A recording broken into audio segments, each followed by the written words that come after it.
Here is your host, flight instructor and aviation safety specialist, TC Freeman. Greetings pilots, TC Freeman here.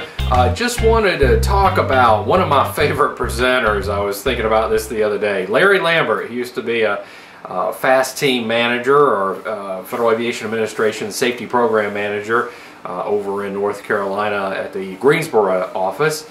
And he had an interesting talk he would do every year. They would gather all of the accidents that happened over the year and kind of do a year in review, sort of the best of, in a weird sort of way.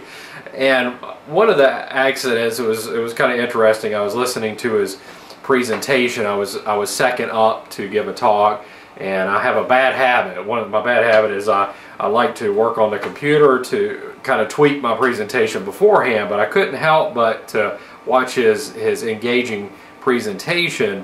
One of the stories was based around a photo he had where it was a Citabria. So a Citabria is a mildly aerobatic kind of aircraft, and it was part of a partnership, a small, very small club or partnership that about 4 or 5 owners had a part of.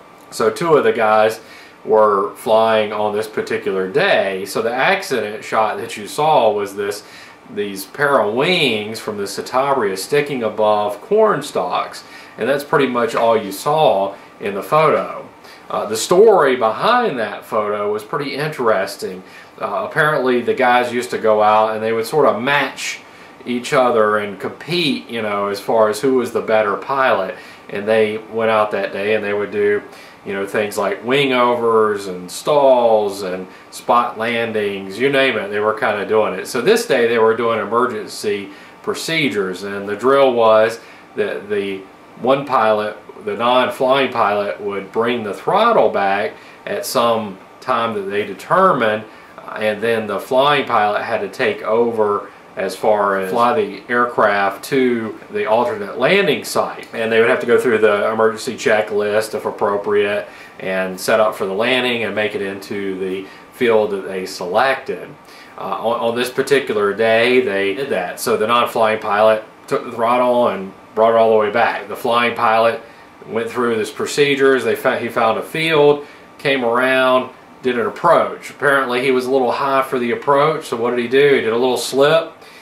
Slipped it in, a little bit of right rudder, left aileron, brought it in to increase the drag, had full flaps on, was trying to descend and make the field. Apparently the issue is, in that situation, well, if you're too high, you have a chance of overshooting your predetermined landing point and missing the field altogether, or hitting an obstacle on the end.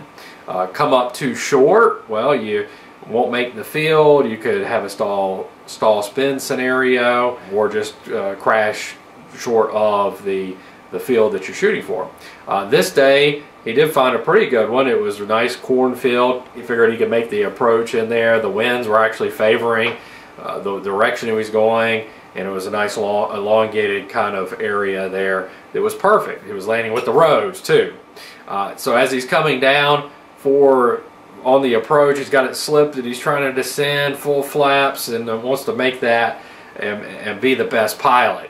His buddy was ribbing him a little bit though, and that was par for the course. They wouldn't cut each other any slack. They placed a little wager maybe on a little pride at stake. Guy who was not flying, he was chastising his buddy. He's like, oh, look how high you are. You're not going to make this approach. Can't salvage this one. You might as well just give up. And about that time they were coming down on the approach, and the pilot said, fine. The pilot that was flying said, fine. What really happened was he was fed up, and fine, you take it, But the pilot that was not flying didn't quite translate it that way.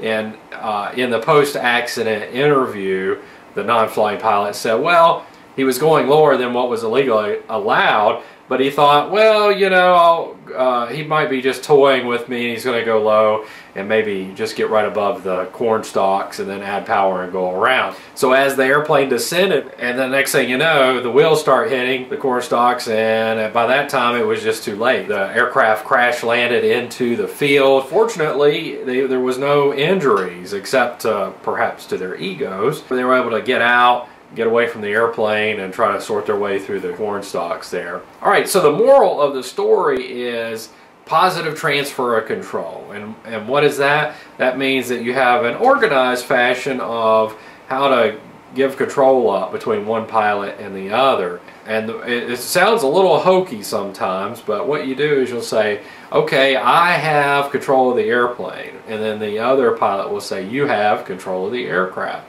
And that way you know that there was a command there and then a response to that to know that the person is engaged and listening, instead of just saying kind of yeah, and that sort of thing. The person can say, you have control of the aircraft, and the other pilot will say, I have control of the aircraft. So it might sound a little official and a little strange, especially when you're flying in the recreational sense. It makes good standard operating procedure to hand the aircraft off professionally. That way there's no ambiguity, no issue, because basically both of these pilots in this scenario were saying, I thought he was flying, and the other one said, I thought he was flying. I have to say, it's not a total negative story. I have to commend these pilots for challenging and pushing each other and coming up with these games, so to speak, to where they could try different maneuvers. I think that helps for proficiency. They just let their guard down and didn't do a positive transfer of control, and that came back to bite them.